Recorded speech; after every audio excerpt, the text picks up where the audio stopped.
lecture pour une bonne compréhension. Nous lisons dans le livre de Nombre, chapitre 8, verset 2, nous lisons au nom de notre Seigneur Jésus-Christ. Parle à Aaron et tu lui diras, lorsque tu placeras les lampes sur le chandelier, les 7 lampes devront éclairer en face. Alléluia. Nous acclamons la parole et nous pouvons nous asseoir.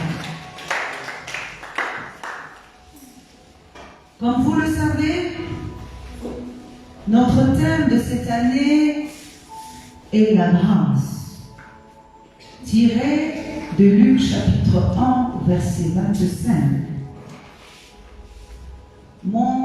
Le thème général de ce mois d'avril est la lampe.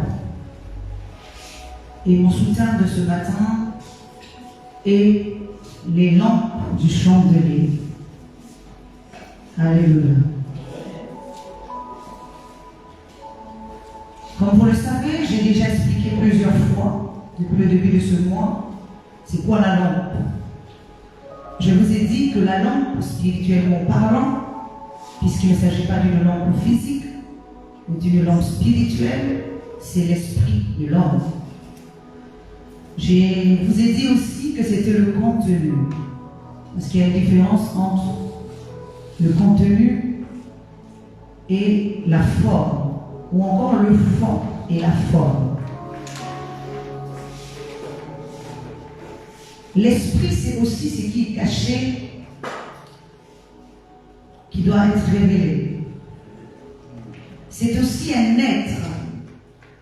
Et aujourd'hui, je voudrais apporter une sorte de précision dans ce texte. Alors, l'être dont il est question ici, c'est un corps, bien entendu. Mais ce n'est pas un être mort, mais un être vivant.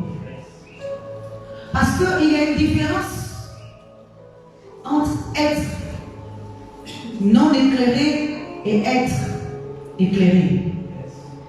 C'est-à-dire un corps éclairé et un corps non éclairé. Amen. Dans le cas ici de notre enseignement de ce matin, je l'ai déjà expliqué, je vous ai pris l'exemple de David. Dans 2 Samuel chapitre 21, verset 17, lorsque David et les combattants d'Israël sont partis au combat, David a failli se faire tuer. Et lorsqu'ils sont revenus en Israël, les anciens se sont réunis et les anciens ont interdit David de sortir dorénavant d'Israël en disant ceci: tu ne sortiras plus avec nous pour combattre et tu ne tiendras pas la lampe d'Israël. C'est à ce moment-là que nous comprenons que David était la lampe d'Israël. Et Israël ici, c'est l'esprit. Je vous ai expliqué aussi que Israël est le fils de Dieu. Il n'est pas le fils de l'homme. C'est pour ça que dans Exode chapitre 4, à partir du 20e verset, lorsque Dieu envoie Moïse sortir les enfants d'Israël de l'Égypte, il va donner un ordre à Moïse en disant: va dire à Pharaon de laisser partir mon fils, Israël, mon fils, mon premier-né. Donc nous comprenons qu'Israël n'est pas un homme physique ou un peuple physique, mais c'est plutôt notre esprit. Parce que Dieu est esprit. Alléluia. Et lorsqu'il parle de son fils, il parle de l'esprit de l'homme. Amen. Alors, nous allons comprendre encore une chose de l'être mort et l'être vivant. Celui qui est éclairé, c'est celui qui est vivant. C'est comme une lampe. Une lampe qui n'est pas éclairée ne sert à rien. Alléluia. Une lampe qui n'est pas éclairée ne sert à rien. Si nous adorons cette lampe lampe-là, nous sommes en train d'idolâtrer. Alléluia. Quelque chose de mort. Mais lorsque nous adorons la lampe allumée, ça veut dire que nous sommes en train d'adorer Dieu. Amen. Ça veut dire quoi? Si à l'intérieur de nous, Dieu, c'est-à-dire la lampe, Dieu n'est pas éclairé, c'est-à-dire n'éclaire pas notre esprit, c'est que nous sommes en train d'adorer un Dieu mort. Parce que je vais encore vous dire quelque chose. Il y a le soleil levant et le soleil couchant. Pourtant, c'est le même soleil. Alléluia. Lorsque le soleil se lève, c'est qu'il est vivant. Lorsque le soleil se couche, c'est qu'il est mort. C'est comme Jésus mort et Jésus ressuscité. Alléluia. Jésus mort est un enseignement et Jésus vivant aussi est un autre enseignement. Ces deux enseignements différents, pourtant c'est la même personne ou encore la même entité. Mais lorsqu'il meurt, il produit un enseignement de la mort et lorsqu'il est vivant, il produit aussi un autre enseignement. C'est pour ça que je vous ai souvent expliqué ici. Lorsqu'on parle de la mauvaise nouvelle, c'est la mort de Christ. Lorsqu'on parle de la bonne nouvelle, c'est la résurrection de Jésus. Alléluia. Donc il y a la bonne et la mauvaise nouvelle. Mais nous ici, nous sommes en train de prêcher la bonne nouvelle. Alléluia. Nous prêchons la bonne nouvelle, c'est-à-dire la résurrection de Jésus. Parce que c'est de ça qu'il s'agit. Il ne s'agit pas de quelque chose d'autre, mais il s'agit de la résurrection de Jésus. Alléluia. Donc le soleil levant, pas le soleil couchant. Voilà ce que Luc chapitre 1, verset 78 nous dit. Que nous allons lire ça rapidement. Est-ce que quelqu'un peut nous trouver ce passage? Luc chapitre 1, verset 78.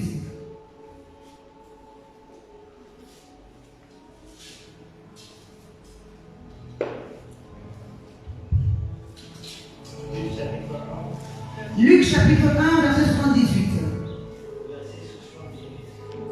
Alors il est dit, grâce aux entrailles de la miséricorde de notre Dieu, en vertu de laquelle le soleil levant nous a visités d'en haut. Alléluia.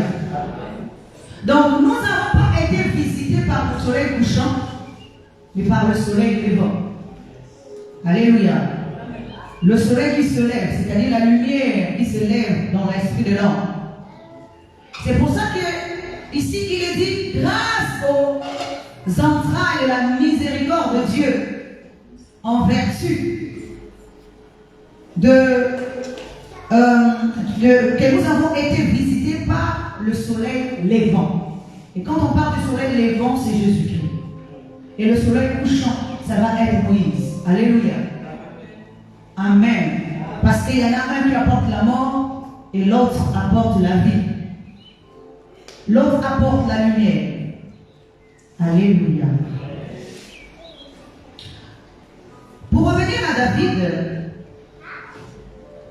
quand j'ai lu ce passage de 2 Samuel, chapitre 21, verset 17, il y a quelque chose qui a attiré mon attention. David, certes, était une lampe en Israël. Donc, Israël, ici, le corps intérieur, le corps spirituel. Mais David, alléluia, ne pouvait pas veiller sur lui-même. Dis Amen. David ne pouvait pas veiller sur lui-même.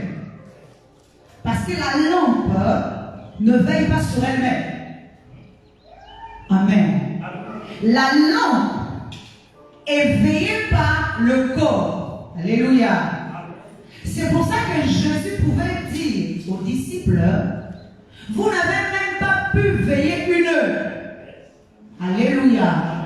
Parce que c'est à nous de veiller sur la divinité qui est en nous. C'est à nous de veiller sur la lumière qui est au-dedans de nous, ce n'est pas quelqu'un d'autre. Je vais dire à quelqu'un ce matin, moi je ne peux pas veiller sur la lumière qui est au-dedans de toi. Même si je suis ta propre mère biologique, je ne pourrai pas veiller sur ta lumière. Même si je suis ta mère spirituelle, je ne pourrai pas veiller sur la lumière qui est au-dedans de toi. C'est à toi en tant que corps qui doit veiller sur la lumière qui est au-dedans de toi. Alléluia. C'est pour ça que cette parole a réveillé un peu, comment je vais dire ça? Ma curiosité. Alléluia. Ici, il est dit que ce sont les enfants d'Israël qui ont interdit David de sortir. Ce n'est pas David qui a voulu rester, mais ce sont les anciens qui se sont réunis. Sachant que Israël David était en danger si David sort. Alléluia. Je vais encore expliquer ça autrement. Est-ce que vous savez qu'au jour d'aujourd'hui, notre divinité ne peut pas aller vers l'extérieur? Parce que l'homme n'est pas encore prêt à le recevoir. L'homme n'est pas encore prêt à se faire entendre par elle. Alléluia. Alors l'homme peut détruire ce qu'il a de précieux en lui-même. Parce qu'il n'a pas encore la bonne compréhension. C'est lorsqu'il aura la bonne compréhension qu'il pourra préserver ce qui est précieux en lui. Alléluia. Parce qu'au jour d'aujourd'hui, l'esprit cache la divinité pour empêcher la divinité de venir vers l'extérieur. Afin que le corps extérieur ne détruise pas ce qui est précieux en nous. C'est pour ça que la divinité est dans l'homme, mais elle n'est pas encore manifeste. Alléluia. La divinité, je vous ai souvent dit ici, est en chacun de nous. Je vous ai souvent dit que nous ne sommes pas des mauviettes, mais nous sommes des dieux. Amen. Il n'y a personne dans le monde qui est supérieur de l'autre. Parce que ceux qui deviennent supérieurs, c'est parce qu'ils apprennent à se développer spirituellement. Alléluia. Et automatiquement, ils font de ceux qui n'ont pas la capacité des inférieurs. Mais en réalité, nous ne sommes pas inférieurs des uns et des autres. Parce que Dieu habite en chacun de nous. Alléluia. Donc David ne pouvait pas veiller sur lui-même. Mais ceux qui ont la conscience, ceux qui sont éclairés, c'est ceux qui veillent sur leur lumière. Ceux qui sont conscients qu'ils ont une lumière, qui sont conscients de l'importance de la lumière. Ne soyons pas comme les disciples de Jésus qui n'ont pas été conscients de la lumière qu'ils avaient. Alléluia. C'est pour ça qu'ils n'ont pas pu veiller, parce qu'ils n'étaient pas conscients que la lumière était avec eux, que la lumière était en eux, que la lumière les éclairait. Alléluia. Chacun de nous sommes gardiens de ce que Dieu nous a donné. Oui. Nous sommes gardiens de notre frère, mais nous sommes aussi gardiens de ce que Dieu nous a donné. Chacun de nous, tel que nous sommes ici, nous sommes le gardien de notre frère, mais nous sommes aussi le gardien de ce que Dieu a mis en chacun de nous.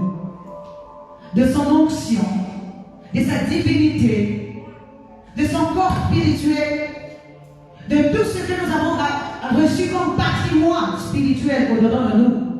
Nous sommes le gardien de cela. Alléluia. Mais l'homme aujourd'hui ne voit pas encore l'importance de ce qu'il a. C'est pour ça qu'il regarde plus à l'extérieur qu'à l'intérieur. Pourquoi David n'a pas pu résister à l'ordre que les anciens lui ont donné? Parce que David était conscient du danger qu'il courait. Alléluia. Je vais dire à quelqu'un, lorsque tu exposes ce qui est précieux en toi, tu n'es pas donc conscient du danger que tu es en train de faire courir à ce qui est précieux en toi. Alléluia. Je vous ai souvent dit quelque chose.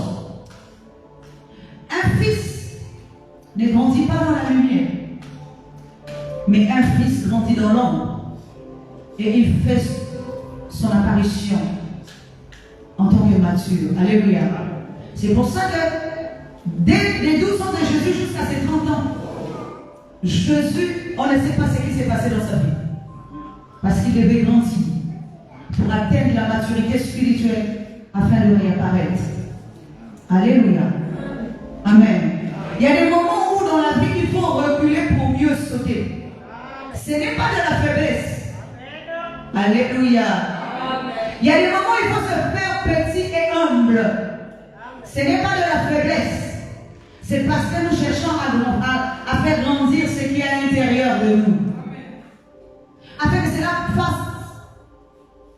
apparaisse autant convenable.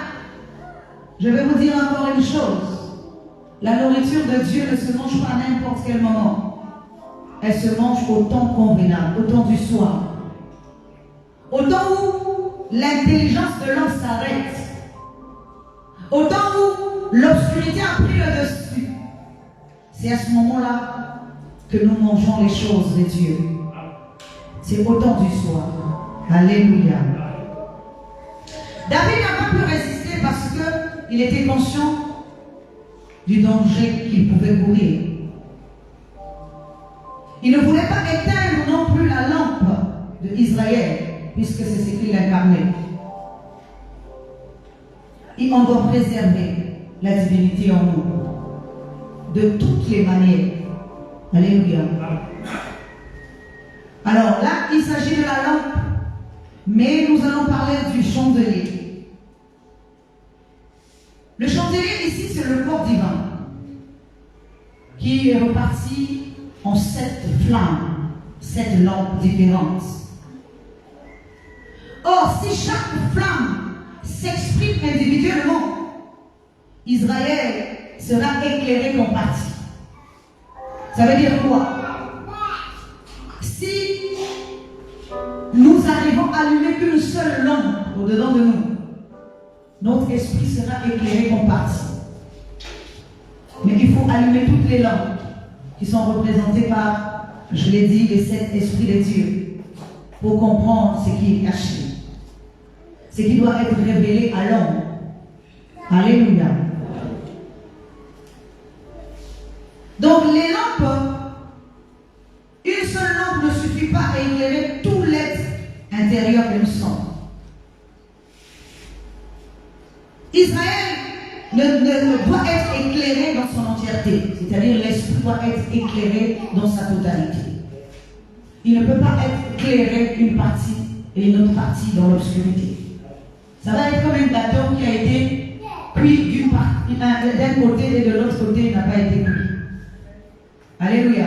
Il faut que le gâteau ou le pain soit cuit de l'intérieur comme à l'extérieur. Amen. Alors, je voudrais relever aussi quelque chose. Dans le passage que nous avons lu, c'est Dieu qui parle à Moïse et qui lui dit, parle à Aaron. Je veux souligner Aaron ici. Qui est Aaron? D'abord, Aaron est le frère aîné de Moïse, puisque Moïse est en 3e position. Et sa sœur Mariam était en 1re position. Et Aaron ensuite, et à la fin vient Moïse. Ce sont les 3 dimensions de l'homme terrestre. Alléluia. C'est-à-dire la partie conscience qui est représentée par Myriam. Normalement, elle est née. Alléluia. Mais comme l'homme n'élève pas ce qui est supérieur, l'homme élève que ce qui est inférieur. Alléluia. L'homme n'élève pas ce qui est supérieur, mais l'homme, quand je parle de l'homme, je parle de la nature de l'homme, élève ce qui est inférieur. Donc il va élever ce qui est inférieur au rang de divinité, au lieu d'élever ce qui est supérieur au rang de Dieu. Mais nous allons avancer petit à petit, vous allez comprendre. Aaron est le frère aîné de Moïse, c'est-à-dire avant lui. Mais Aaron est aussi un sacrificateur. Mais il n'est pas un sacrificateur intérieur, il est un sacrificateur extérieur. Lorsque nous sommes ici, là, il y a des gens qui sont des sacrificateurs de l'homme, mais qui ne sont pas des sacrificateurs de Dieu. Alléluia. Beaucoup sont des sacrificateurs de l'homme, mais ne sont pas des sacrificateurs de Dieu. Ça veut dire quoi? Nous exerçons pour maintenir l'homme extérieur en vie et non le contraire. Alléluia. Vous allez m'excuser, je vais prendre une gorgée d'eau.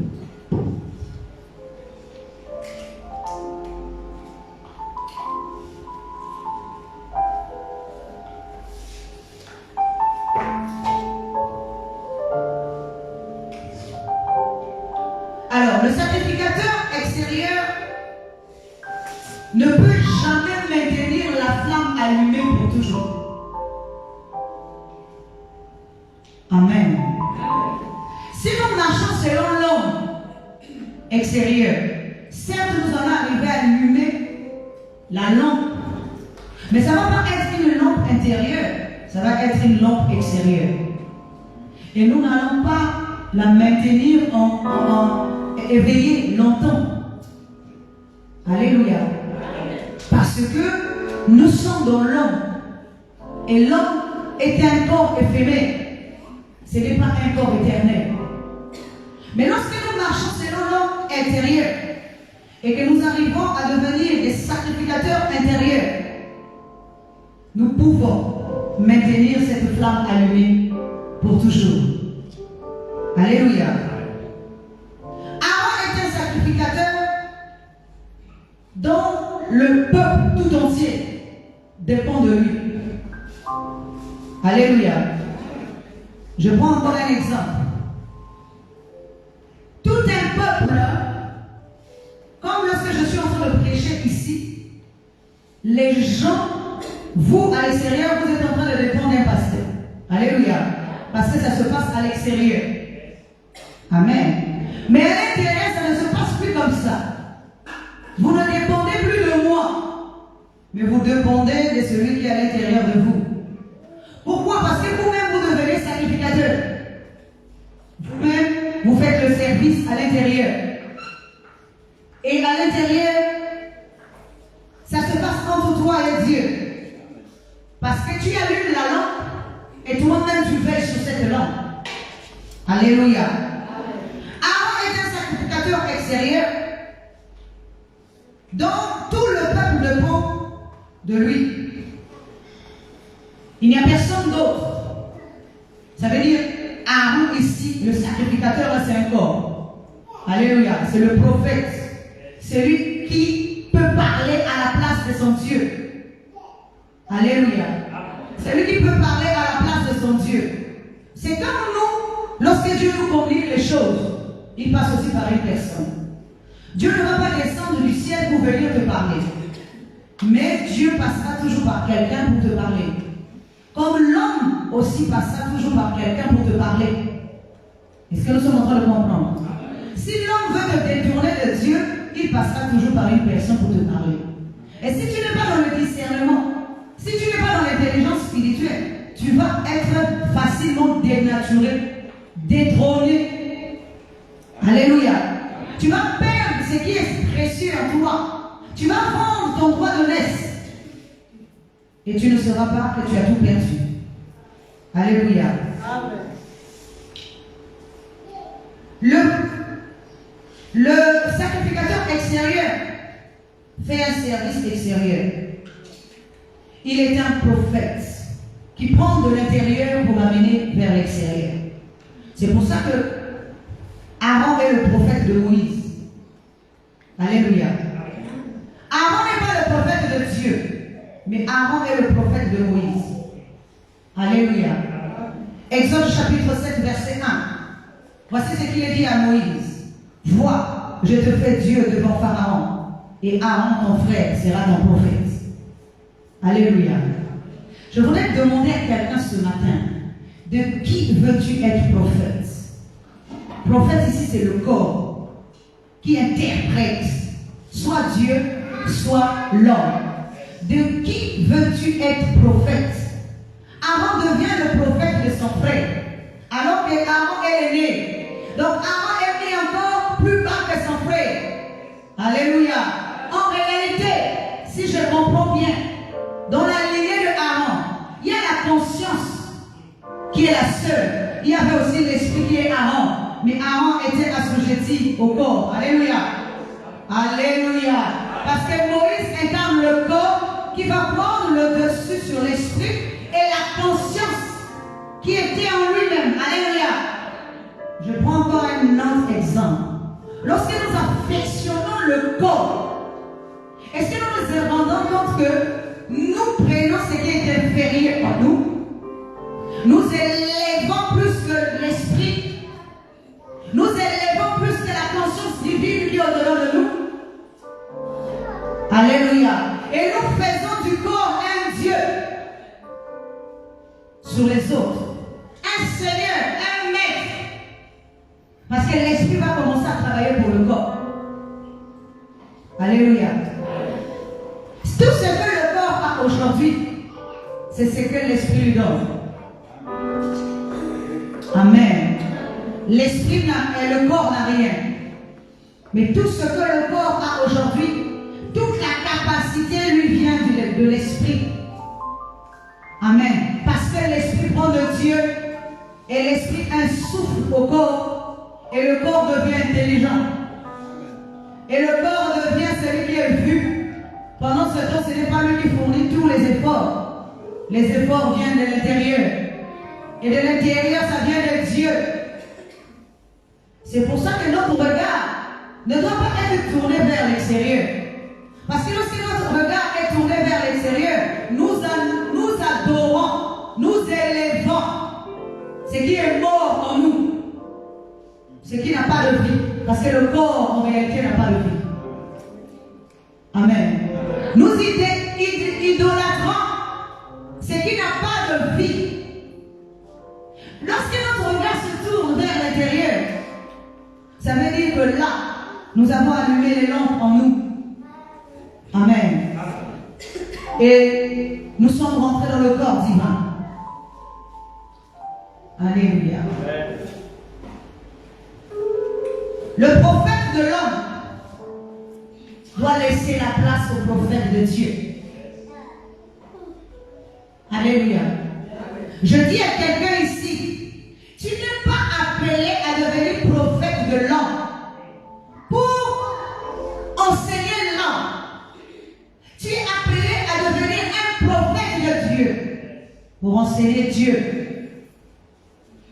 Tu n'es pas un prophète de l'homme, mais tu es un prophète de Dieu.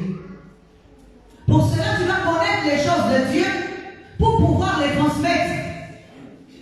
Sinon, tu ne pourras pas. Si tu ne connais pas les choses de Dieu, qu'est-ce que tu vas transmettre? Tu vas transmettre les choses de l'homme.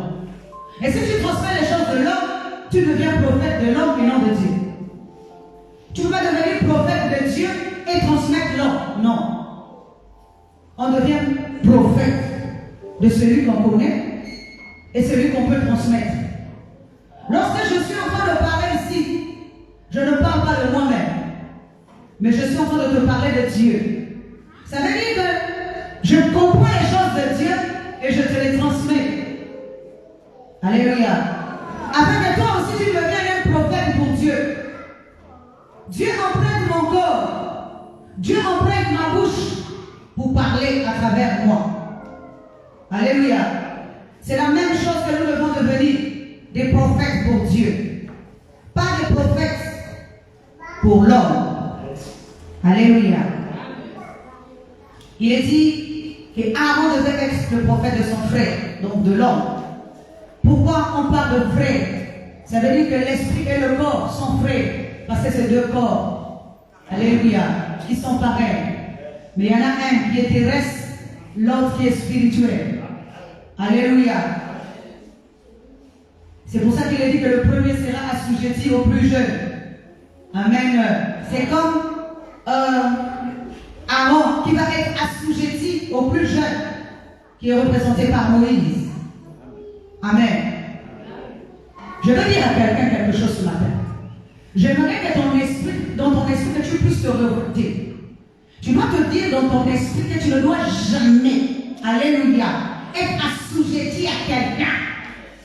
Alléluia. Dans ton esprit, tu dois refuser d'être assujetti à quelqu'un. Cela ne veut pas dire qu'à l'extérieur, tu vas commencer à faire la bagarre à ton frère ou à ta soeur. Non, ce n'est pas ce que je dis. Mais c'est à l'intérieur de toi que tu refuses d'être assujetti à l'homme. Parce que tu es esprit et l'esprit doit toujours demeurer aîné dans la maison de Dieu. Alléluia. Ne soyons pas comme Esaü qui va vendre son droit de naissance pour de la nourriture. La nourriture ici, c'est quoi? Paraître à l'extérieur. Même si c'est difficile pour toi aujourd'hui, garde ton droit de naissance. Car quel que soit ce que le monde peut faire, il reviendra un jour se prosterner devant toi. La Bible dit que Jacob avait volé la bénédiction de son frère. Il est parti pendant 21 ans. Alléluia. Il est descendu aux régions inférieures, c'est-à-dire dans la partie de la maman. Mais lorsqu'il était en train de revenir, Dieu a combattu avec lui. Il a vu dans son esprit la lumière. Alléluia. Mais quand il est revenu auprès de son frère, il s'est prosterné 7 fois. Et la Bible dit que tout ce qu'il avait gagné dans la partie maternelle, c'est ça qu'il a cédé à son frère. Malgré que son frère a dit non. Mais à la fin, il a supplié son frère, accepte mon présent. Et son frère a accepté. Ce qui veut dire quoi? Tous les efforts que Jacob a fournis, puisqu'il était dans le corps d'Ésaü, il sentait le parfum d'Ésaü. Il avait porté la robe d'Ésaü, l'habit d'Ésaü, c'est-à-dire le vêtement, le corps de l'esprit. Tout ce qu'il a fait dans la partie maternelle, tout ça, c'était pour le compte de Ésaü qui travaillait. Alléluia.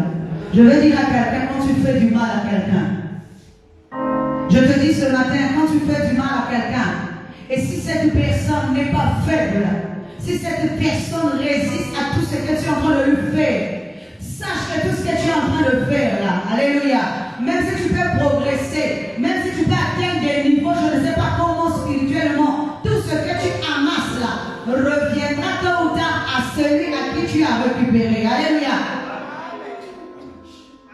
Tout ce que tu as pris, tout ce que tu as utilisé, tout ce que tu as volé, tout ça là, ça reviendra à qui de droit, parce que ça ne t'appartient pas et ça ne t'appartiendra jamais. Ça appartient à celui qui est l'aîné. Alléluia. Quand je parle d'être aîné ici, on peut être petit frère, on peut être petite soeur, on peut être le dernier physiquement dans une lignée physique, mais être aîné d'une famille. Alléluia. Parce que être aîné ici, c'est avoir quelque chose de supérieur à l'intérieur de toi. Je ne parle pas de l'âge physique. Je ne parle pas de sortir physiquement au premier. Alléluia. Mais je parle de la capacité qui est à l'intérieur de chacun de nous. On peut être le dernier fils d'une lignée physique, mais être aîné. Alléluia. Vous voyez pourquoi David a été intronisé, pourquoi David a été loin de tous. Il y avait dans la lignée un frère aîné. Alléluia. Mais David était l'aîné dans le spirituel. Il n'était pas l'aîné dans le terrestre. Dans le terrestre, il y avait son frère qui était aîné. Mais dans le spirituel, c'était David qui était aîné. Donc Dieu ne pouvait mettre sur son trône qu'un fils, un rejetant de lui-même. Alléluia. Je vais prendre encore un exemple. Jacob est le fils de l'homme. Il est l'aîné dans la maison de l'homme. Mais Israël, qui sortira de Jacob, est le fils de Dieu. Donc dans la maison de Dieu, il deviendra l'aîné. Alléluia. Israël sera le mien et Jacob deviendra le petit frère. Alléluia. Est-ce que nous sommes en train de comprendre? Parce que Israël est fils de Dieu. Ce que nous avons en nous est plus puissant que ce qu'il est à l'extérieur. C'est pour ça que Dieu dit dans sa parole, celui qui est en moi est plus puissant que celui qui est à l'extérieur. Celui qui est à l'extérieur n'est qu'un usurpateur. Mais celui qui est au-dedans de toi est le véritable Dieu. C'est celui-là que nous devons élever.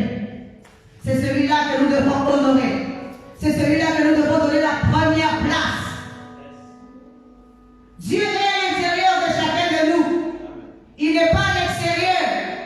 Et donc nous devons honorer Dieu à l'intérieur, être des véritables sacrificateurs.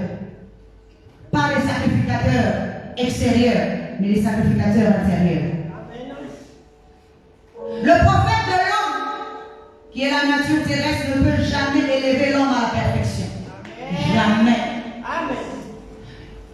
Le prophète de l'homme ne peut jamais t'élever à la perfection.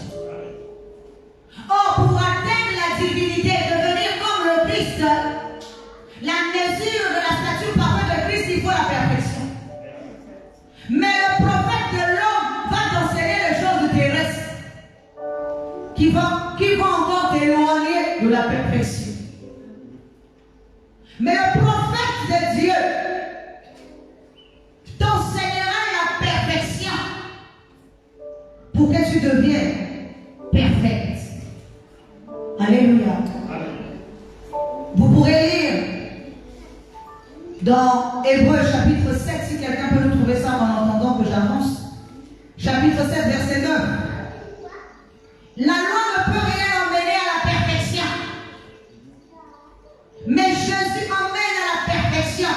Il est dit dans Hébreux chapitre 10, verset 14, il est dit, car par une seule offrande, il a mené à la perfection pour toujours ceux qui sont sanctifiés. Par une seule offrande, il a emmené à la perfection. Donc le véritable prophète doit emmener l'homme à la perfection en passant par la sanctification. Si tu ne te sanctifies pas, il n'y a pas de perfection. On doit sanctifier le corps, l'âme et l'esprit. Je vous ai déjà expliqué ça ici pour ne pas redire les mêmes choses. La perfection, c'est le but de tout esprit. Le but de tout esprit. Si dans ton esprit tu n'aspires pas à la perfection, tu as un problème. Si dans ton esprit tu n'aspires pas à la perfection, tu as un problème. Tu es un prophète de l'homme, tu n'es pas un prophète de Dieu. Parce que le prophète de Dieu cherche la perfection. Alléluia.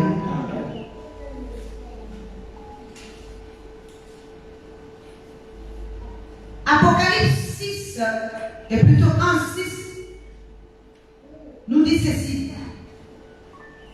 Qu'il a fait de nous, vous le savez, c'est un verset ou un passage que je dis souvent ici, il a fait de nous un royaume des sacrificateurs pour Dieu. Je vais encore dire quelque chose. Comment l'homme peut-il avoir des prophètes? Alléluia. L'homme n'est pas Dieu pour avoir des prophètes. À quel moment l'homme peut avoir des prophètes? Lorsque nous élevons l'homme au rang de Dieu. Alléluia. Qu'il peut avoir un prophète. Amen. Lorsque nous élevons l'homme, ou l'égocentrisme à un niveau élevé, c'est à ce moment-là que nous faisons de notre corps son prophète. Parce que c'est nous-mêmes qui l'élevons. Dans quel but Dieu a élevé Aaron au rang de prophète? Pour que l'homme se fasse entendre. Je vous ai expliqué ça il y a 2 dimanches, je crois, l'individualisme. Pour que l'individualisme rentre, il a fallu qu'il y ait un prophète. Et le prophète devait parler de la part de l'homme. Pour inculquer cette valeur. Enfin, ce n'est même pas une valeur, c'est un vice. Alléluia. C'est pour ça qu'aujourd'hui, nous sommes encore dans cet état d'esprit d'individualisme, au lieu du collectivisme, l'égocentrisme. Dieu a fait de nous un seul corps et des sacrificateurs. Seul le sacrificateur intérieur. Or, écoutez, il a fait de nous un corps avec plusieurs sacrificateurs. Ok? Mais dans l'homme, il y a plusieurs corps pour un seul sacrificateur. Est-ce que nous sommes en train de comprendre? Ça veut dire qu'il y a plusieurs corps pour un seul sacrificateur. Donc, dans tous les corps dépendent. Mais dans le Christ, il a fait de nous un seul corps avec plusieurs sacrificateurs. Donc, chacun devient un sacrificateur. Qui devient le sacrificateur dans le temple de Dieu? C'est ta conscience. Alléluia. C'est là que je vous dis maintenant que l'aîné en réalité dans l'homme, c'est la conscience de l'homme. Mais tant que cette conscience ne fonctionne pas, elle ne peut pas devenir un sacrificateur. Amen. Elle ne peut pas devenir un sacrificateur. Tu ne peux pas devenir un meilleur sacrificateur si ta conscience ne fonctionne pas bien. Si ta conscience est morte, tu ne peux pas devenir un bon sacrificateur. Pour devenir un meilleur sacrificateur, je vais vous dire une chose. Vous voyez, dans l'histoire de Moïse, à un moment donné, il est dit que Myriam et Aaron ont parlé du mal de Moïse. Écoutez bien cette histoire. Alors, je voudrais prendre deux personnes pour illustrer ce que je veux dire. Le frère Aaron vient. Je veux, Alicia, viens. Viens te mettre debout ici. Alors, le Aaron est le cadet de Alicia. Alicia, c'est l'aînée de la femme. Mais ils ont un petit frère qui est devenu Dieu. C'est ça, non? Voilà. Lui, c'est un prophète, elle aussi est prophétesse. Alors, les deux vont parler du mal de leur frère. Alléluia. Amen. Les deux vont parler du mal de leur frère. Est-ce que Dieu ne parle que par Moïse? N'est-ce pas qu'il parle aussi en nous? Alléluia. Amen. Mais la Bible dit que Dieu va entendre leur murmure. Amen. Dieu va se présenter, va punir l'une, mais pas punir l'autre.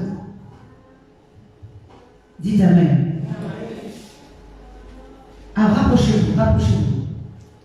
Alors, quand Dieu parle, il s'adresse à Myriam. Il dit à Myriam qu'elle va avoir une lèpre blanche pendant 7 jours. Elle sera isolée de tous pendant 7 jours. Alléluia. Mais on ne punit pas Aaron. Pourquoi? Vous pouvez aller vous asseoir. Pourquoi? Premièrement, parce que c'est la conscience qui est la source de toutes choses. Dans l'homme, si la conscience réfléchit bien, elle ne peut pas inciter son corps à faire quelque chose de mal. Si la conscience, alléluia, c'est pour ça que Rebecca, qui est la conscience de chacun, pouvait dire que ton péché retombe sur moi. Ça veut dire quoi? Lorsque tu incites un corps, quand tu commences à inciter un corps, sache que toi tu deviens le cerveau, sache que tu deviens la conscience. Mais quand le péché arrivera, c'est toi qui seras puni. Parce que c'est toi qui es l'instigateur ou l'instigatrice. Amen. 2 personnes ont parlé, mais 2 personnes n'ont pas été punies. Une seule personne a été punie. C'est Myriam. Pourquoi? Parce que premièrement, elle était l'aînée de la famille. Ça veut dire la partie supérieure. Elle n'est pas censée être au même niveau que les autres. Elle est censée garder son rang. C'est pour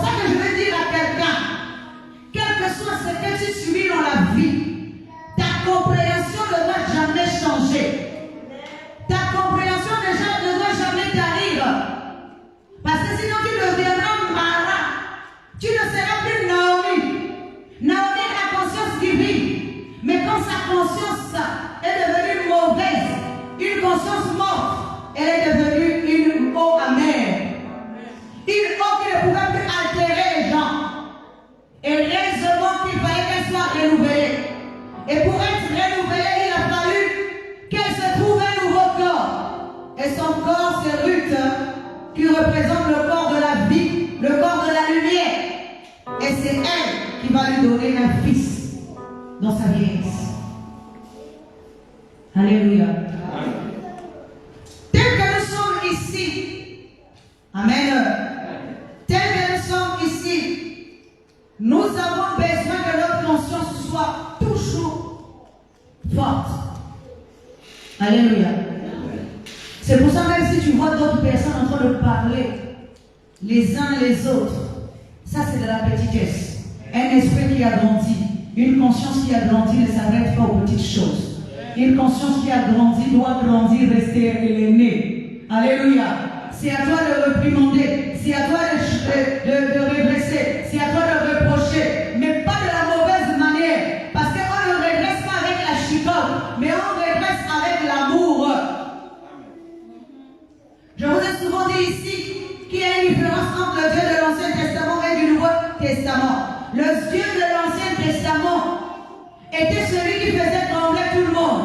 Il voulait être aimé, mais il n'avait jamais enseigné à l'homme comment on devait l'aimer. Parce que ce n'était pas dans la nature de l'homme de l'aimer. L'homme ne sait pas aimer. Comment l'homme peut-il aimer Dieu alors qu'il ne n'est pas dans sa nature? Vous voyez la différence? Le Dieu de l'Ancien Testament était celui qui était dictateur. Aimez-moi, aimez-moi. Mais tu n'as jamais montré comment on devait t'aimer. Mais Jésus, le Dieu qui vient dans le Nouveau Testament, il vient pour te montrer comment tu dois l'aimer. Il doit d'abord t'aimer en retour. C'est pour ça qu'il dit, Marie, aimez vos femmes comme Christ a aimé l'Église. Est-ce que nous sommes en train de comprendre? Si Christ n'a pas aimé l'Église, il ne peut pas avoir un modèle à suivre. Oh, nous avons besoin d'un modèle. L'homme a besoin d'un modèle. L'homme a besoin d'une notice pour suivre. L'homme que nous sommes, nous avons besoin d'un modèle. C'est pour ça que souvent je vous dis, un pasteur doit être le modèle. Un pasteur doit être le modèle. Un chant doit être le modèle. Quand tu sers Dieu, tu dois être le modèle. Tu ne peux pas servir Dieu seulement à l'église ici et dehors, tu n'es pas un modèle. Non. Un responsable doit être un modèle. Modèle de la qualité, modèle de la vertu, modèle de la manière de parler, de s'exprimer, de transmettre. C'est ça être un modèle. Ce n'est pas une dictature. Nous ne sommes plus dans l'Ancien Testament. Ici, nous sommes dans le Nouveau Testament. Il y a un moyen de transmettre par amour. Et la personne aussi va comprendre par amour. Amen. Alors donc, pour revenir au royaume et au sacrificateur. Ici, le corps, c'est le corps qui a plusieurs sacrificateurs. Il y a un seul corps pour plusieurs sacrificateurs. Mais dans l'autre, c'est les corps qui ont un seul sacrificateur. Et qui dépendent tous de Aaron. C'est deux visions différentes. Amen. Nous tous, nos corps, nous dépendons d'une seule vision. Alors que tous les corps dépendent, tous ceux qui sont devenus un seul corps, membres d'un seul corps, parlent de la même manière, comprennent les choses de la même manière. Le but d'allumer les lampes ici, c'est de chacun de nous le but d'allumer les lampes. Et les 7 lampes ici, c'est d'éclairer en face. C'est ce que le passage que nous avons lu nous a dit. Tu dois allumer les 7 lampes afin d'éclairer en face. Qui est en face de moi? Si je suis un top, qui est en face de moi? En face de moi, il y a mon prochain. Mon prochain, c'est mon frère. Mon prochain, c'est celui qui est faible.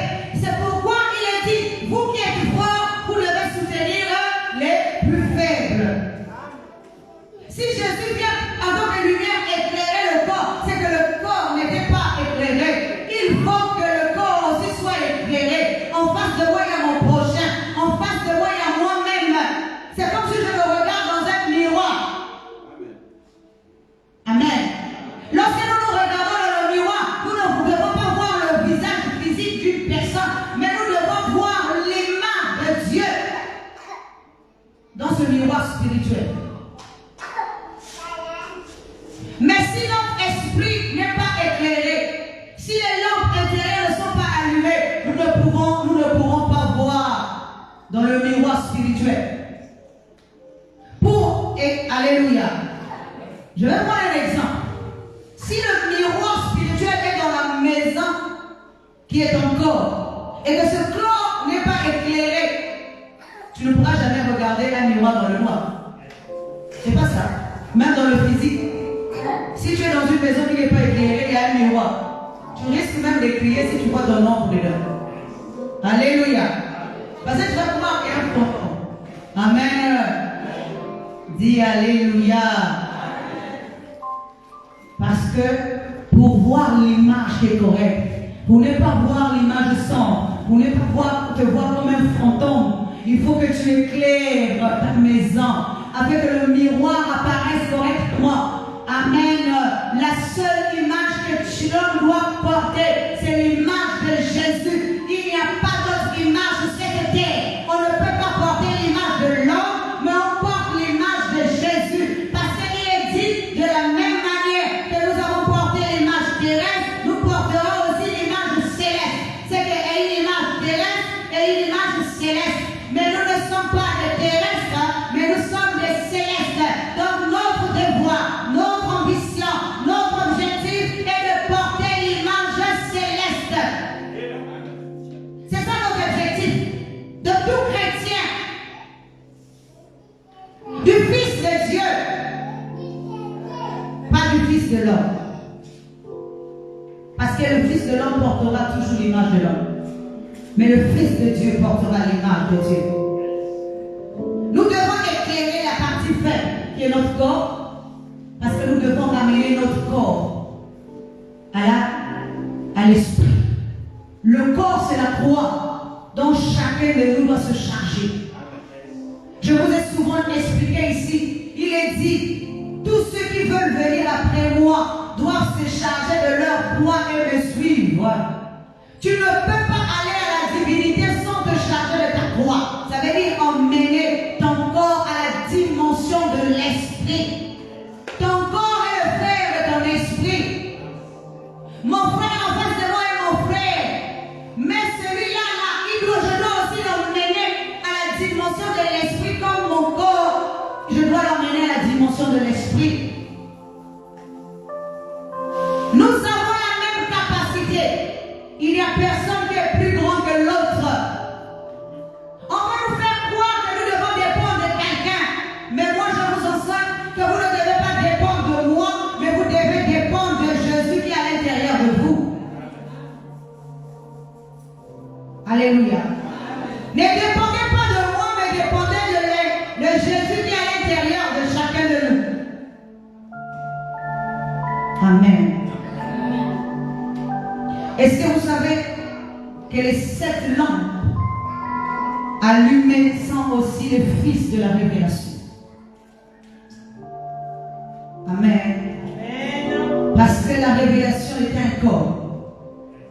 C'est représenté aussi par le chandelier.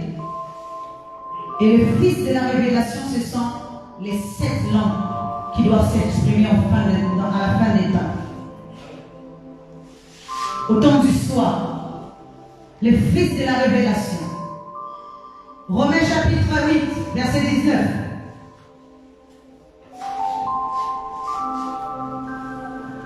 Je dis encore à quelqu'un que la création n'attend pas les extraterrestres. La création n'attend pas les ancêtres. Parce qu'aujourd'hui j'entends beaucoup de choses, on nous parle des extraterrestres, on nous parle des ancêtres. Alléluia. La création n'attend pas les extraterrestres. La création n'attend pas les ancêtres. Parce que celui qui est mort, il ne viendra plus parler.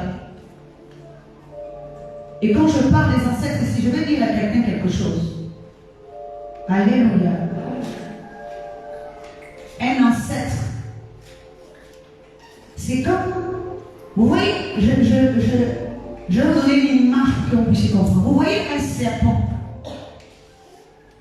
Un serpent change de peau pour atteindre à chaque fois une nouvelle peau.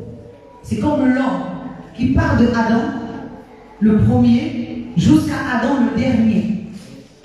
Donc, à chaque niveau, il change de corps, de peau, pour évoluer, pour atteindre le dernier Adam. Maintenant, tous les corps qu'il a laissés là, mais on ne peut plus le vénérer. Comment peut-on encore vénérer ce qui est mort, ce qui est devenu, comment je veux dire ça? Vous voyez la peau du serpent, c'est comme des écumes, c'est-à-dire il n'y a rien dedans, il n'y a pas de vie. On ne peut pas confondre Abraham, Isaac et Jacob avec nos ancêtres physiques. C'est pour ça que le monde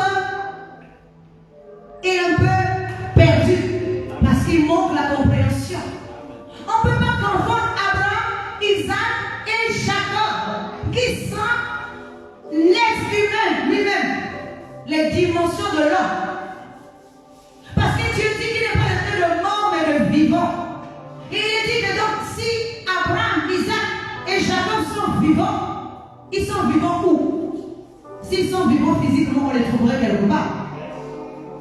Mais ce n'est pas dans le physique qu'ils sont vivants. Ils sont vivants à l'intérieur de nous. Dieu n'est pas le Dieu de mort. Quand on dit que Dieu est le Dieu d'Abraham, le Dieu d'Isaac, le Dieu de Jacob, il n'est pas le Dieu de mort, il est le Dieu de vivant. Ça veut dire quoi? De ceux qui sont éclairés. Il n'est pas le Dieu de ceux qui sont ignorants. Il est le Dieu de ceux qui sont éclairés. Un corps éclairé doit être éclairé dans le corps, dans l'esprit et dans l'âme. Pour que Dieu soit ton Dieu, il faut que tu sois éclairé dans l'âme, l'esprit et le corps. C'est ça Abraham, Isaac et Jacob. Mais toi, tu viens me dire que tu veux aimer un ancêtre, celui qui est mort physiquement, qui n'a pas de vie physiquement. Tu vas l'aimer, tu vas l'adorer, tu vas le vénérer. Il va t'apporter quoi? Quelle vie spirituelle pourra-t-il t'apporter? Il va t'apporter la mort. Parce qu'il ne pourra jamais transformer ton corps physique en un corps éternel. Le but de la spiritualité, c'est que notre corps physique soit transformé un jour en un corps éternel.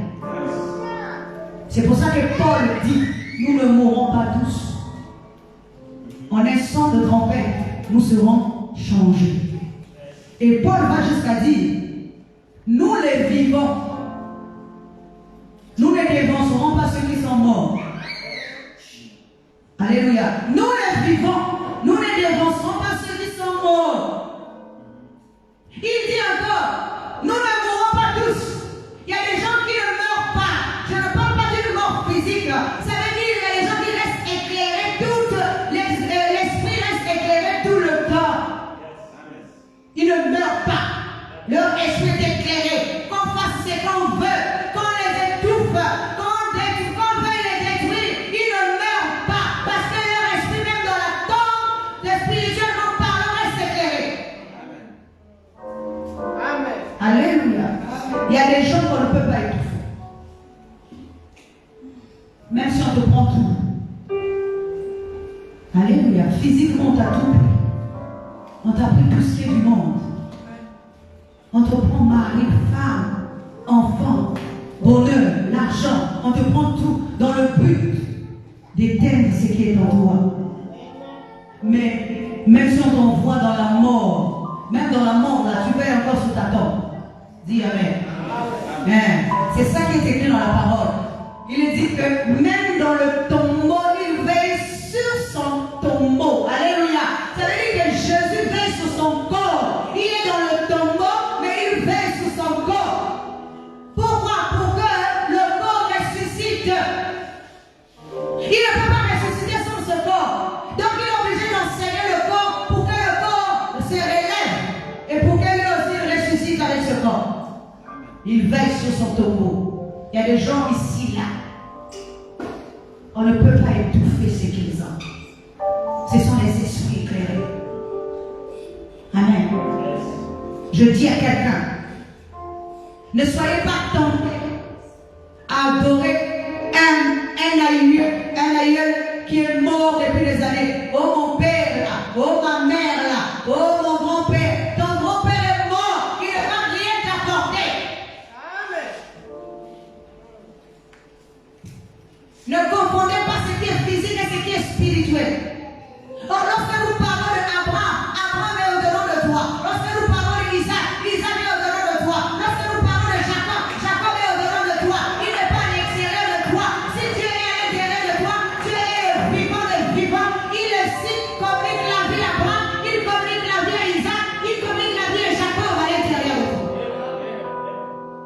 C'est pour ça que même dans le sein d'Abraham, il y a 2 séjours. Ils sont dans le sein d'Abraham. Alléluia. Dans le sein d'Abraham, il y a 2 séjours. Il y a le séjour de la vie et le séjour de la mort. Parce que le riche n'était pas au même endroit que Lazare. Lazare, le lépreux, s'est retrouvé dans le sein d'Abraham. Alléluia. Il y avait une séparation entre les deux. Mais les deux, alléluia. Les deux étaient pourtant dans le sein d'Abraham. Mais il y avait d'un côté la vie et d'un côté la mort. Celui de juste qui se disait qu'il était juste, il s'est retrouvé dans la mort. Il a même dit, Père Abraham, s'il te plaît, envoie mes frères là-bas, parce qu'ici, là, envoie quelqu'un aller dire à mes frères là-bas qu'ici, là, c'est vraiment un tourment. Il a dit, combien même quelqu'un peut ressusciter donc les morts, ils ne vont même pas écouter.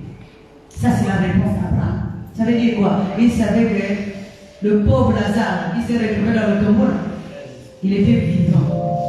Celui-là aussi est représenté par notre Seigneur. Parce que c'est lui qui est vivant dans le séjour de la vie. Alléluia. Et lui, il va revenir. Amen. Alléluia. Parce que Lazare, c'est toujours notre esprit. Lazare et Jésus a ressuscité. Et Lazare, c'est le même Lazare qui est aussi le lépreux, qui se retrouve dans le séjour de mort. C'est toujours notre esprit. Même s'il est dans le séjour de mort, il est en vie. Mais l'autre, il est en train de prier. Je suis ici dans les tourments. On voit quelqu'un leur dire que ici, là, c'est pas facile. Ça, c'est l'homme terrestre. Amen. Mais Lazare repent. Même si on leur envoie quelqu'un qui ressuscite, ils ne vont jamais croire. Parce que notre esprit est dur d'oreille. Parce qu'aujourd'hui, le Fils de l'homme, au lieu d'être Fils de Dieu. Amen.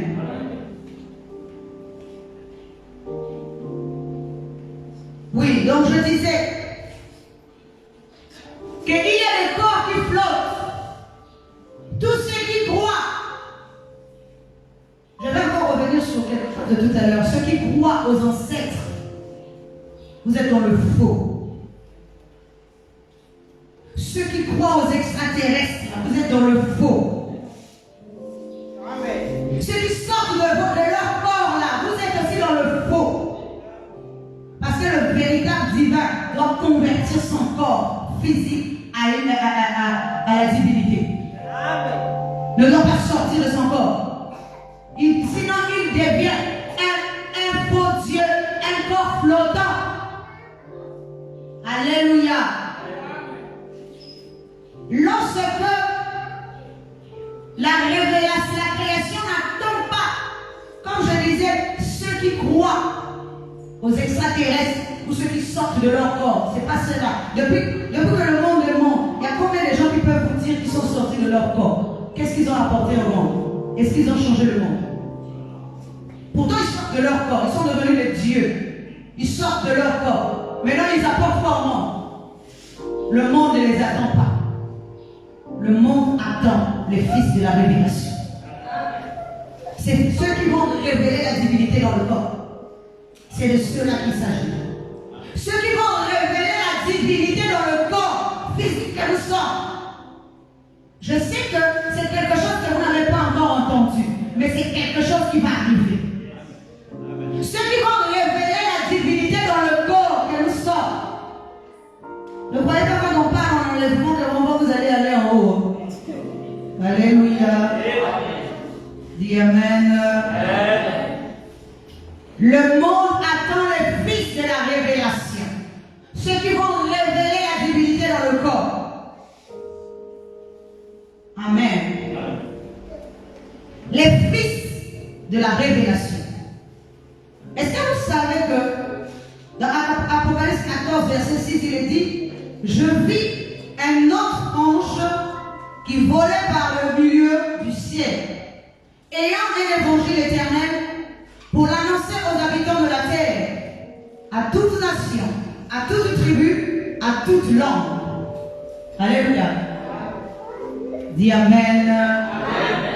Je voudrais t'expliquer quelque chose. Apocalypse 14, 6 nous dit qu'il va y avoir un évangile éternel. Ce qui sous-entend que l'évangile que nous prêchons aujourd'hui n'est pas l'évangile éternel.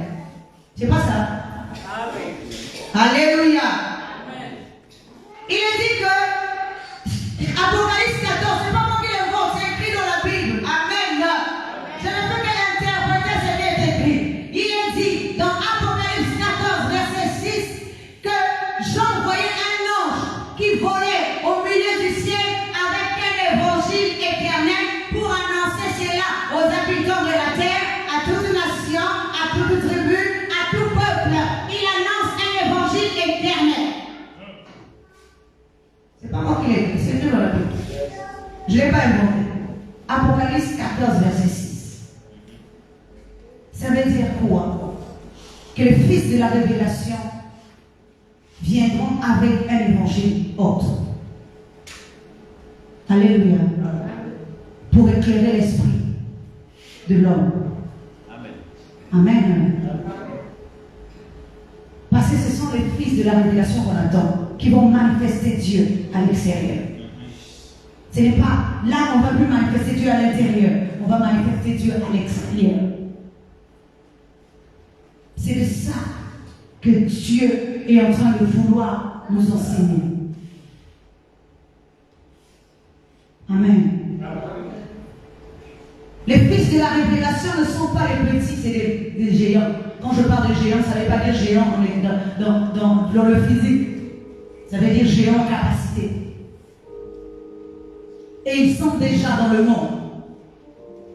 Ils sont en train de grandir dans l'ombre pour faire face sur face en leur temps. Chaque chose à son temps. Alléluia. Pourtant, la parole de Dieu nous dit qu'on n'enlèvera pas une seule ouata de cette parole. Donc là, nous allons dire qu'il y a une contradiction. Non, il n'y a pas de contradiction. C'est juste que quand on dit jusqu'à ce que le monde passe, que la terre et le ciel passent. Ce n'est pas la terre physique qui va passer. Ce n'est pas le monde physique qui passera. Mais c'est une nature qui va passer. Jusqu'à ce que la nature terrestre de l'homme passe, sa divinité passe, alors viendra autre chose. Parce que il est dit que la terre sera enroulée comme un rouleau. Alors apparaîtra la Jérusalem céleste. Parce que la Jérusalem terrestre sera enroulée. Alléluia. Faisons attention à ce que nous sommes en train de faire et ce que nous croyons. Nous ne pouvons pas garder notre identité spirituelle si nous ne demeurons pas fermes. Parce que le vent souffle. Comme dit Jésus, tu ne le vois pas d'où il vient et où il va, mais il souffle. Le vent est en train de souffler. Ce n'est pas un vent physique, mais un vent spirituel. Actuellement, le vent souffle. Il va vers un autre endroit. Tu ne sais pas d'où il vient et où il va. Qui de nous peut saisir le vent? Alléluia. Nous sentons le vent, mais nous ne pouvons pas toucher le vent. Nous sentons le vent nous effleurer, mais nous ne pouvons pas toucher le vent. Nous ne pouvons pas saisir le vent. C'est comme le monde que nous sommes ici. Ça va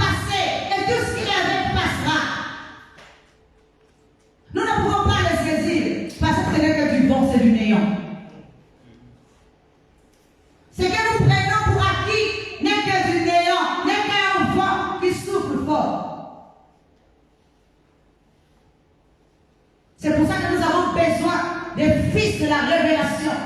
Les fils de Dieu. Or, la révélation ici, ça passe par la conscience. On ne peut pas obtenir la révélation sans la conscience.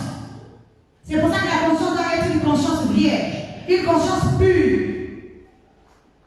Pour recevoir la. C'est pour ça que tu dois être sanctifié, que ta conscience soit pure pour recevoir la révélation.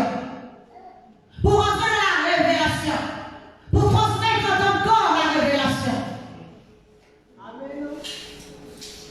Si ta conscience n'est pas pure, il ne peut pas avoir de révélation.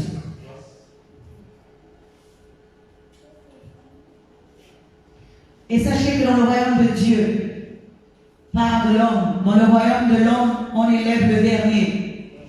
Mais dans le royaume de Dieu, on élève l'aîné. On élève ce qui est supérieur.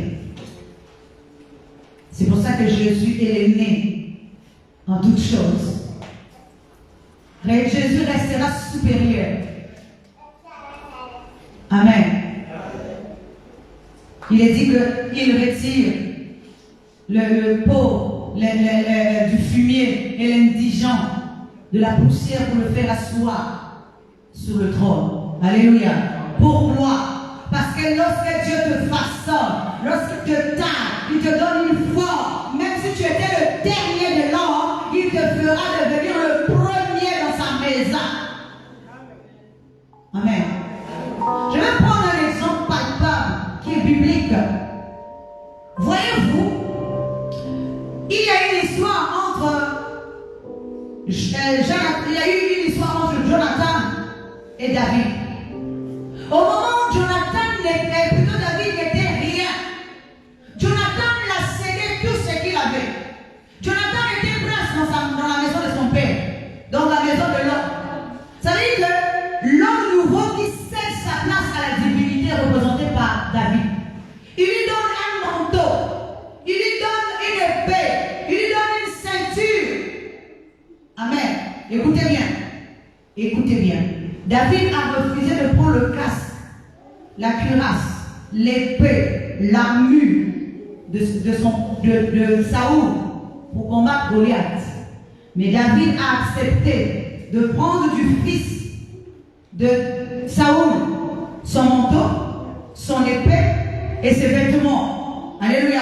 Ça veut dire quoi? Il ne pouvait pas prendre de l'ancien homme, ce qui lui appartenait, mais il peut prendre du nouveau homme, ce qui appartient au nouveau homme. Alléluia. Dis amen. Il peut prendre du nouveau homme, parce que quand le nouveau homme cède la place à Dieu, il lui donne tout. Ça veut dire quoi? Le corps, ça veut dire le manteau ici représente la partie extérieure. Il lui donne l'épée, il lui donne comment je veux dire, la manière de s'exprimer. Il lui laisse la parole, il lui laisse le manteau, il lui laisse le corps. Il faut que nous puissions céder la place à Dieu, pas seulement à l'intérieur, mais à l'extérieur. Le nouveau homme, tout nouveau homme en nous cède la place à Dieu. C'est ça le fils de la révélation. Alléluia. Parce que le fils de la révélation, c'est ceux-là qui deviennent le nouveau homme.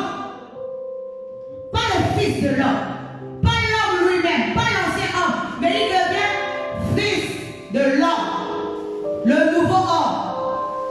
Il cède la place. Donc l'homme nouveau cède la place à Dieu. Il lui donne tout. Alléluia. Tu ne peux pas céder la place à Dieu si tu ne deviens pas un nouveau homme.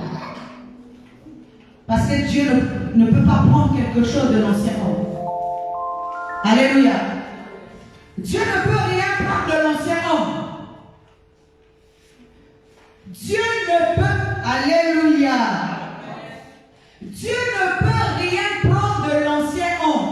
Je viens encore te répéter quelque chose, ou bien je vais t'illustrer ça dans l'histoire d'Abraham. Parce que Dieu voulait poser un nouveau fondement dans Abraham. Il doit sortir Abraham de la maison de son père. Il dit, quitte la maison de ton père, ta patrie et ta nation. Ça veut dire quoi? Abandonne tout. Abandonne tout de l'homme. Retire habiter et partager le même corps que l'homme. Dieu ne peut pas partager sa nature avec l'homme, ou bien l'homme que tu es avec la nature de l'homme. Non. Il faut que tu retires d'abord la nature de l'homme en toi, afin que Dieu mette sa nature. Est-ce que nous sommes en train de comprendre? Il faut que tu retires la nature de l'homme. La nature de l'homme là, c'est ta patrie. La nature de l'homme là, c'est le pays de ton père. La nature de l'homme là, c'est la maison de ton père. Il faut que tu retires ça pour que tu deviennes un nouveau homme. Un verre, s'il est déjà plein, on ne peut plus le remplir. Il faut d'abord le vider pour qu'on remplisse ce verre par un nouveau vin. Il faut que finir d'abord le premier vin, l'ancien vin, afin qu'on mette le nouveau vin. Si ton verre est plein, on ne peut plus rien remplir. Débarrasse-toi de l'ancien homme, du vin ancien, et laisse-toi être rempli par le vin nouveau. Parce que Dieu ne peut pas mettre le vin nouveau sur un vin qui existe déjà. Ton corps, c'est le verre, mais au-dedans de ce verre, il y a déjà un vin. Dieu ne peut pas mélanger son vin, même s'il est seulement à moitié. Non, il ne mélange pas son vin avec le vin de l'homme terrestre. Il faut vider, il faut te débarrasser de l'homme terrestre, de sa nature, afin que Dieu mette sa nature à lui. Donc il dit à Abraham, quitte le pays de ton père et de ta mère, va vers un pays nouveau que je te donnerai. Ça veut dire, quitte ta nature d'aujourd'hui, le corps terrestre, va vers un corps céleste, un pays que je te donnerai en possession. Le pays de Canaan n'est pas un pays physique, mais c'est le corps éternel. C'est la démarche que tout homme dans le monde doit faire. Quitter l'homme terrestre pour aller vers l'homme céleste, l'homme éternel, l'homme spirituel. Mais tant que tu vis selon l'homme terrestre, tu es le fils de l'homme terrestre. Tu n'es même pas le nouveau. Le nouveau, c'est celui qui a quitté. Vous voyez pourquoi Abraham devient ami de Dieu? Dans la marche, alléluia, écoutez bien, dans la marche qu'Abraham va entreprendre, de quitter le pays de son père pour aller vers le nouveau pays, il devient ami de Dieu. Alléluia. Est-ce que nous sommes en train de comprendre? À quel moment nous devenons amis de Dieu? Nous devenons amis de Dieu dans la marche. Lorsque nous arrivons dans le pays, nous ne sommes plus amis de Dieu. Nous devenons fils de Dieu. Parce que dans la marche, Dieu marche avec nous. Donc tu marches côte à côte. Il est dit, si deux marchent ensemble, ils doivent s'entendre. Si l'un tombe, l'autre le relève. Donc ils marchent ensemble. Donc Dieu est en train de marcher avec Abraham jusqu'à ce qu'Abraham va arriver dans le pays de Canaan. Mais ce n'est pas Abraham qui a connu Dieu dans le pays de Canaan qui va rentrer dans le pays de Canaan. Non. C'est la postérité d'Abraham. Oh, la postérité d'Abraham veut dire le nouveau Abraham. Alléluia. Ce n'est pas l'ancien Abraham qui est sorti de Canaan qui est rentré dans le pays de Canaan, mais c'est la postérité d'Abraham. Ça veut dire le nouveau Abraham. Amen. Qui est rentré dans le pays. Lorsque nous marchons avec Dieu, nous sommes ses amis. Il est en train de nous guider. Il est en train de nous montrer le chemin. Il est en train de créer notre chemin afin que nous ne retournons plus en arrière. Pour que, lorsque nous allons rentrer dans le pays de Canaan, que nous devenions ses fils. Le fils de la révélation. Ceux qui vont révéler Dieu. Nous ne serons plus les amis. L'année à être ami avec Dieu, c'est dans le parcours. C'est pour ça que Jésus pouvait dire aux disciples, vous n'êtes plus mes serviteurs. Je ne vous appelle plus serviteur, je vous appelle ami. Parce que l'ami mange la même table que son ami et le même repas que son ami.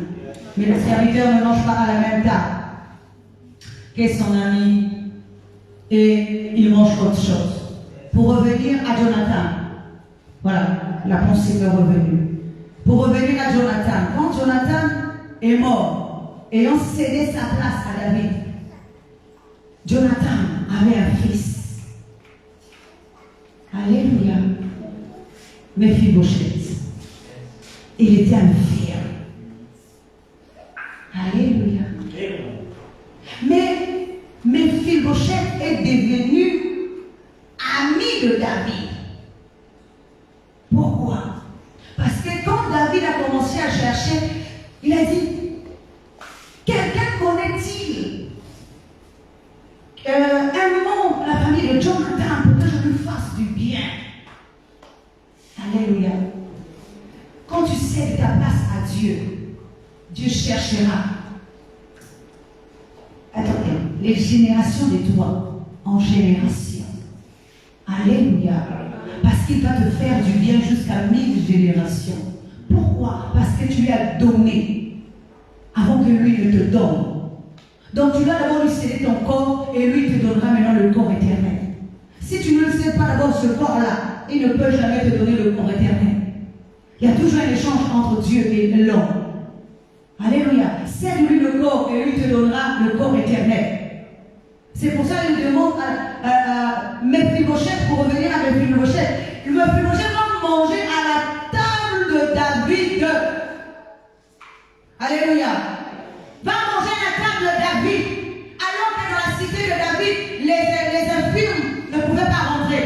Les infirmes ne pouvaient pas rentrer dans la maison de David. Ils ne pouvaient pas manger avec David à la même table. Mais à cause de Jonathan, même si son fils était infirme, même si le fils de Jonathan était infirme, David l'a fait rentrer dans sa maison. Ça veut dire quoi? Ça veut dire lorsque nous sommes ici, nous sommes des infirmes. Nous sommes des infirmes spirituels. Mais à cause de l'alliance que Dieu a eue avec David, c'est-à-dire plutôt avec l'homme, représenté par Jonathan, le nouveau homme, il est obligé de nous faire du bien. Il est obligé de nous faire manger à sa table. Et quand je parle de manger à sa table ici, ce n'est pas une table physique. Ça veut dire de nous faire entrer dans la connaissance de Dieu. Et nous faire rentrer dans la connaissance de Dieu pour que nous soyons et devenons des fils de Dieu. Alléluia. Que la parole de Dieu trouve place en nous.